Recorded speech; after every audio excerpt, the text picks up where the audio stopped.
Hey guys, Bitcoin is still going sideways. We are still waiting for the exit from this triangle, or at least this accumulation or maybe distribution area. Whether it will go up or down, we'll see based on the breakout direction.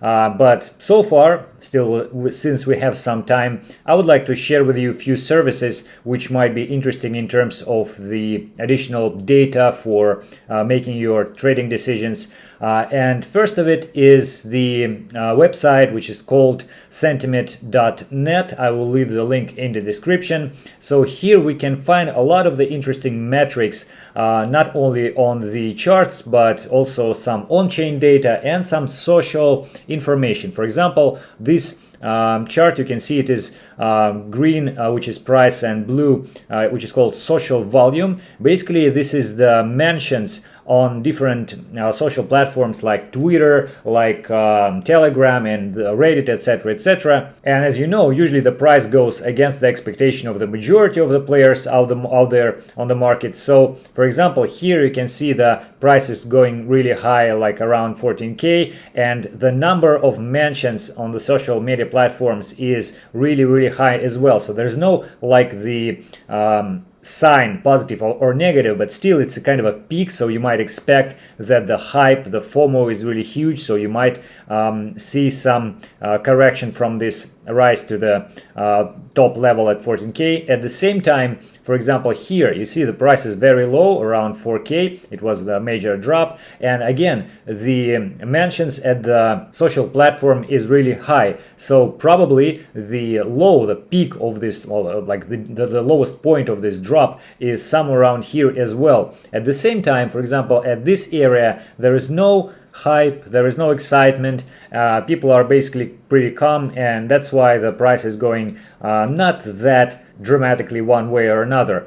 Again, here the price reached $10,000 and we saw quite of the peak for these social mentions. So in principle, it's very valuable if you will combine it with the other tools like technical analysis and so on. Another one, for example, here, token velocity, and basically it is the number of the transactions between different wallets for the coins, and here I think it is Bitcoin. So again, the price was very high, the number of transactions was also quite high, and during the whole this period of time it was pretty much at the same level, and only recently it dropped a lot. So whether it is a sign of some kind of a bottoming or maybe the precursor of the huge move, it's hard to say, but in any case it is an alarming thing which might indicate of some huge move happen in a near future. So many other things which you can find here, again, on-chain data, and for example here, supply on the exchanges, the number of the coins on different exchanges. So you see it's going up,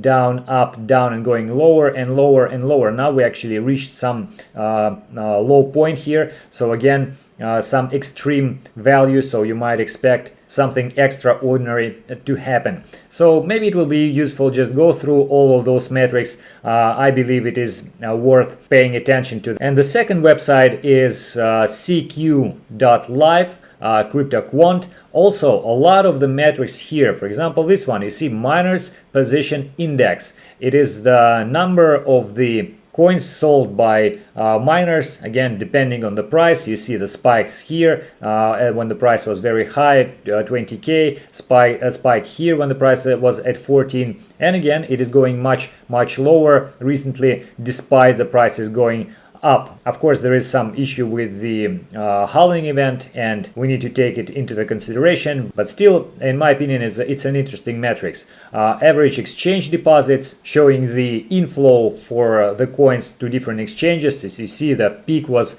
at the very low point of the price recently, probably because a lot of the panic sales was happening, and again we can say that some extreme point is at the top, and as soon as going lower, probably we are about to stop dropping, and this was kind of a local bottom, and so on and so forth, like NVT, MVRV, so a lot of the data. And this one also, the not only for Bitcoin but also for Ethereum here, exchange inflows and so on. So I hope that it might be useful for you. very short mention of the sponsor of today's video, and then we'll make a conclusion for the chart, and I'll make a small announcement in the end. Bityard is a new cryptocurrency exchange which operates from Singapore and provides the service of exchanging several cryptocurrencies, not only Bitcoin but several altcoins as well. The trading process is pretty simple and straightforward. You can use the leverage up to 100x. Also, there are a few things which are interesting for this particular exchange. For example, the daily mining feature. Basically, you can get some cryptocurrencies by just logging in and clicking this daily mining feature. So generally, it's just the way from Bityard to encourage people to enter the platform and get more and more people involved. It's interesting that they actually have the regulation and licensing going on. So they are from Singapore, but also they have authorized from some officials from United States and Australia and Europe as well. So it kind of adds some confidence for their customers. Of course, you can use the mobile application for iOS or Android, and as well as the demo version of the trading. And also I should mention that there's a lot of bonuses for simple activities like setting up your account, start the demo trading, start the real trading. So you can get a little bit of USDT for each of those, and quite a lot if you will do more in terms of the trading volume. So maybe some of you will find it useful.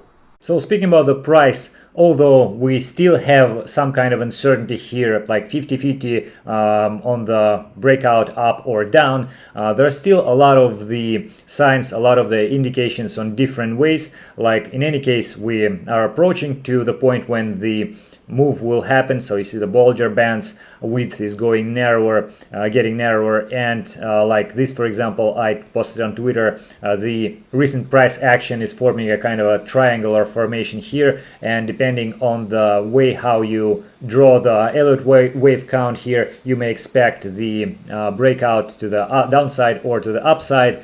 Some divergences, like for example this one, some similarities between the price action in the past. So if you'd like to have more up-to-date information, please go ahead and follow me on Twitter. Also, I think maybe on Saturday I will make a live stream and we will talk about the price action, some kind of important topics at the current stage. I will answer some questions. Of course, if we'll see some huge move, then maybe I will just make a regular video, but otherwise I'm going to make such a live stream. We'll make an announcement probably on Telegram, so please follow and check the updates. And for today, that is it. Let's see where we will go from here. I hope that it was useful, guys, and thank you very much for watching. See you in the next time. Goodbye.